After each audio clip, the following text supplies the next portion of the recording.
People ask me, where do your ideas come from? Well, I have no idea.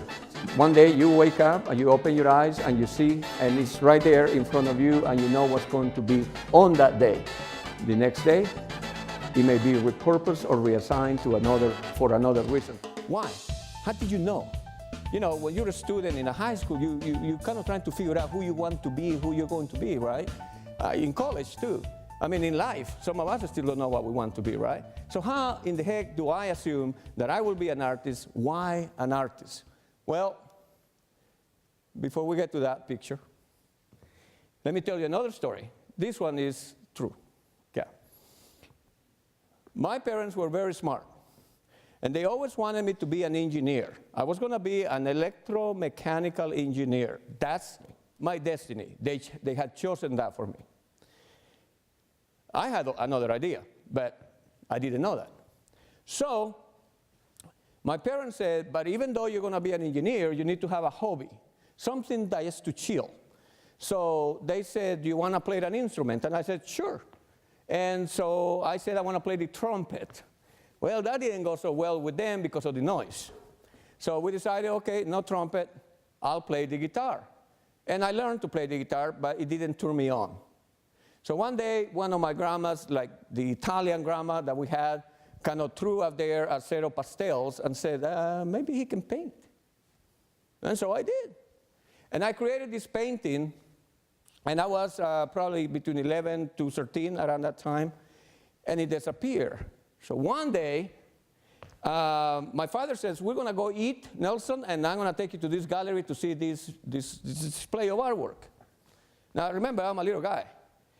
And so he takes me up there, and there, on that wall, there it was, my painting. How did it get there? And next to the painting, there was a star. That means it had won something.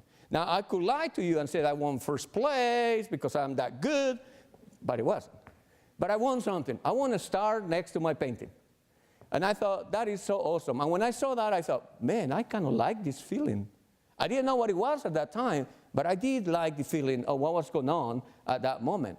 Why am I an artist? Because I have the entelechy to be that. I don't have a choice. I said that nature chose me. That's my belief. Why do you make those kind of things? Nobody's going to buy them. You need to make stuff that people will buy, like that. Geese flying over the horizon. You know, there's nothing wrong with geese flying over the horizons. We all can identify. We live in Kansas. We see them all the time. And if you're Canadian, you also see them right there, right? All those Canadian geese that fly into Wichita. I see them. But it doesn't turn me on. It's kind of like the guitar. It's not my gig. I know that. It's my intellect not to do that. Instead, I'm going to show you what he criticized on that day. And see if you can see it. Like I said, nothing wrong with that. Instead, this is what I do. 20 years ago, I had decided that the whole world is going to go into a hard drive. See the hard drive right there? See the dude there kind of crying? And I chose an Apple hard drive because it reminds me of the beginning of times, right, with the Apple and the whole thing. And I don't know what I was thinking, and that's why he said, who's going to buy that? And that is my civilization. It's called the Mesoamerican civilization. It's my creation. It doesn't exist. Don't look for it. It's not in the history books. And what I did is I created a calendar for them, and for every month I will have something to say. Now, in my theory of this civilization, when you're born with a burden, something that you have to care or take care of it for the rest of your life. And that's how your life is going to be. It's like a horoscope. You know, the Chinese do it. Why not me, right? So mine is this guy over here, the month of September, and I'm going to ask Cassie if she don't mind reading. If you were born in September, like I was 2 days ago, many years ago, I carry this guy over here. So what will I be? Unsak, the silent howling dog. For September. The ninth burden is illustrated by a meso carrying the silent but howling dog. Known to the mesos as the companion of gods but of his loyalty and connection to the matters of life or not life. It's been about 20 years. They're too old now, young. Walk into this restaurant, and this lady is yelling at me, hey, hey, hey, you, come here. I said, okay. So I walked to her and said, yes, ma'am. She goes, what kind of Indian are you? Okay, awesome. Korean? Identity crisis, right? Hold on, it doesn't stop there. I'm in Italy. I'm in a restaurant outside waiting for service. Instead, I get an Italian fellow coming to me and say, you know, we don't serve your kind over here because you're a gypsy. Huh? Now I'm a gypsy. But the weirdest one comes from a guy from England who sits next to me on a meeting. I said, hey, you know, nobody had told you that you look like Paul McCartney. My mother can see that at all, neither can I, but some people, I guess, think so. So what's the deal?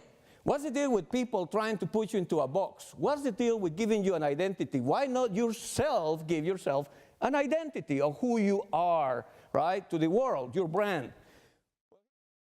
I come to you not as a college professor.